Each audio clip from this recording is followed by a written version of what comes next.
Assalamualaikum warahmatullahi wabarakatuh. Perkenalkan, saya Elina Nurhosidah dari kelas MD 4A, Prodi Manajemen Dakwah.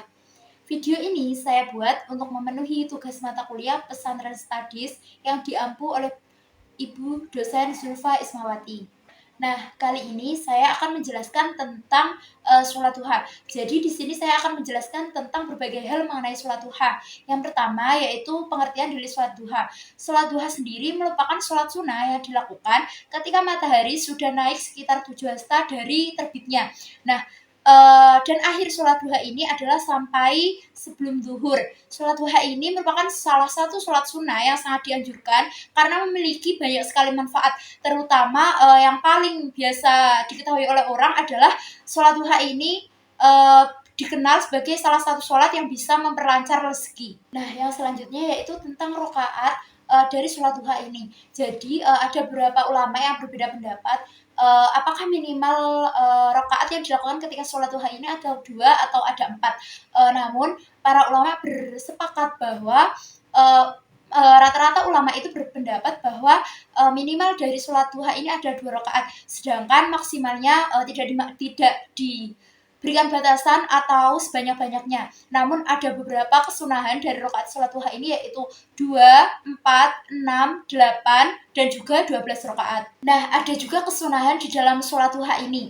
Nah, kesunahan ini terdapat di dalam kitab Fathul Qorib. Ada 2 kesunahan, yaitu yang pertama, ketika kita melakukan rakaat pertama, maka kita disunahkan membaca surah Asy-Syams. Lalu ketika rakaat kedua, kita disunahkan membaca surat At-Duha. Nah, kesunahan yang kedua yaitu ketika rakaat pertama kita membaca surah Al-Kafirun, lalu rakaat kedua kita membaca surah Al-Ikhlas. Itu merupakan salah satu kesunahan di dalam sholat duha. Nah, yang terakhir saya akan menjelaskan tentang tata cara melakukan sholat duha. Bagaimana sih cara melakukan sholat duha ini? Jadi, tata cara dalam melakukan sholat duha ini sama dengan ketika kita melakukan sholat fardu ataupun sholat rawatib. Nah, hal yang pertama yang harus dilakukan yaitu niat. Niat dari sholat duha ini yaitu usolli sunata duha rakaataini mustaqbilal berarti adaan lillahi ta'ala. Setelah itu kita melakukan gerakan takbiratul ihram dengan membaca Allahu Akbar. Setelah itu kita membaca doa iftitah, lalu setelah itu kita membaca surah Al-Fatihah, lalu setelah itu kita membaca surah-surah pendek. Nah, seperti yang sudah saya jelaskan di awal tadi, ada beberapa sunnah di dalam baca surah pendek ini. Yang rakaat pertama kita bisa membaca surah Asy-Syamsi atau Al-Kafirun, lalu rakaat kedua kita bisa membaca surat At-Duha ataupun surah Al-Ikhlas. Nah, di sini saya akan mempraktikkan dengan membaca surah Asy-Syams. Nah, lalu setelah itu kita melakukan gerakan ruku, lalu setelah ruku kita melakukan gerakan i'tidal, lalu setelah itu kita melakukan gerakan sujud, lalu setelah sujud kita melakukan gerakan duduk di antara 2 sujud atau duduk iftirash, lalu kita sujud kembali, lalu kita akan berdiri untuk rakaat kedua. Nah, rakaat kedua ini sama dengan rakaat pertama tadi. Hal terakhir yang dilakukan adalah duduk tasyahud akhir,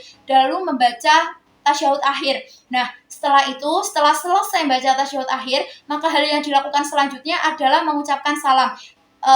Setelah mengucapkan salam, jangan lupa untuk berniat di dalam hati keluar dari sholat. Nah, setelah kita selesai melakukan sholat, hal terakhir yang harus dilakukan adalah berdoa. Nah, sholat duha ini sendiri memiliki doa khusus, yaitu yang berbunyi Bismillahirrahmanirrahim.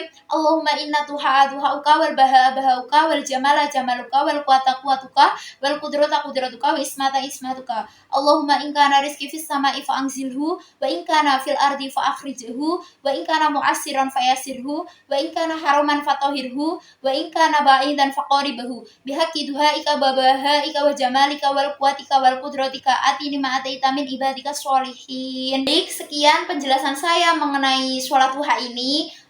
Jika ada kurang lebihnya saya mohon maaf yang sebesar-besarnya. Semoga bermanfaat bagi para penonton. Wallahu muwaffiq ila aqwamit thoriq. Wassalamualaikum warahmatullahi wabarakatuh.